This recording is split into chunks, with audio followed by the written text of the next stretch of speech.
for this? Are you down for this? If you're in the mood, we can take it to the moon. Just like a movie scene, table for two. No need to be.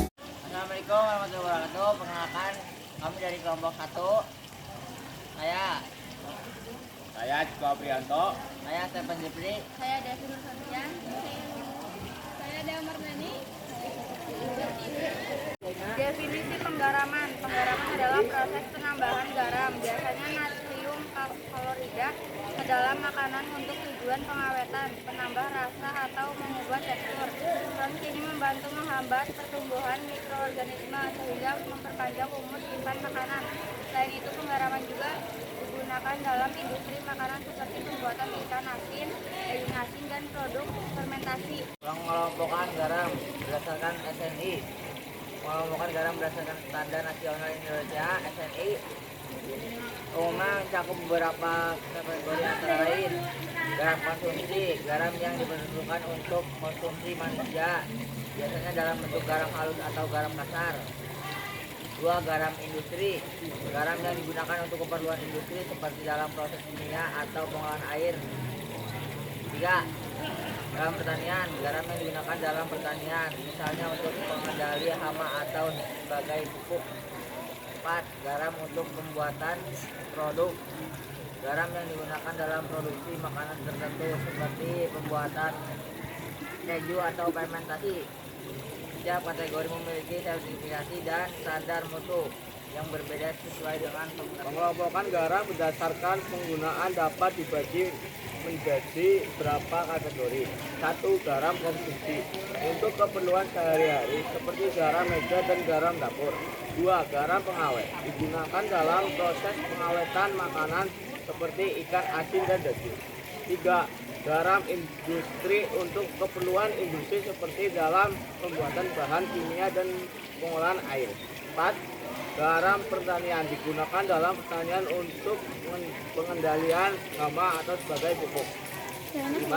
Garam medis digunakan dalam produk fermentasi atau sebagai larutan garam untuk terapi medis. Setiap kategori memiliki karakteristik dan fungsi spesifik sesuai dengan penggunaannya.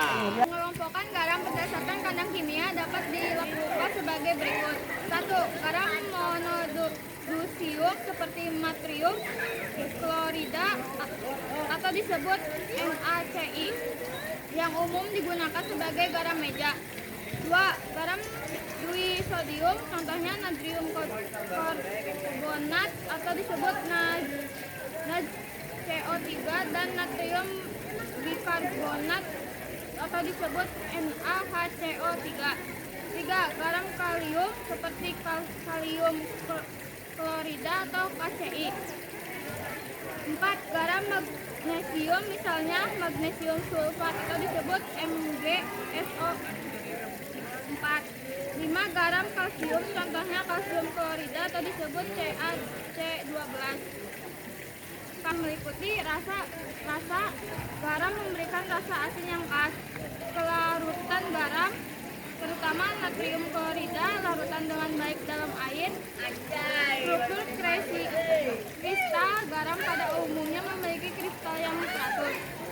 Kepadatan garam memiliki kepadatan yang bervariasi tergantung jenisnya. Sifat mikroskopis, beberapa garam dapat menyerap kelembaban dari udara. pH, larutan garam biasanya netral, tetapi beberapa garam bisa bersifat asam atau basa. Penggunaan garam digunakan dalam berbagai aplikasi. Penggaraman meliputi 1. Konsentrasi garam, semakin tinggi konsentrasi garam semakin cepat proses penggaraman.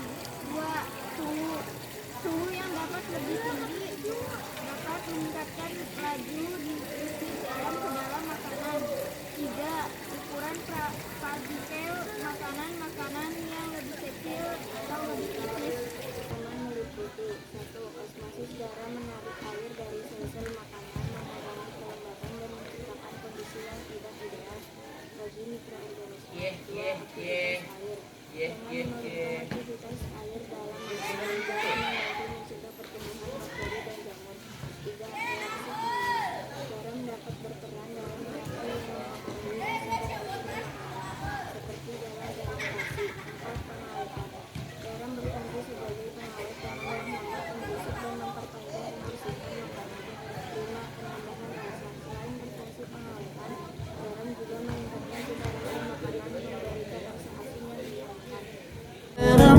down for this.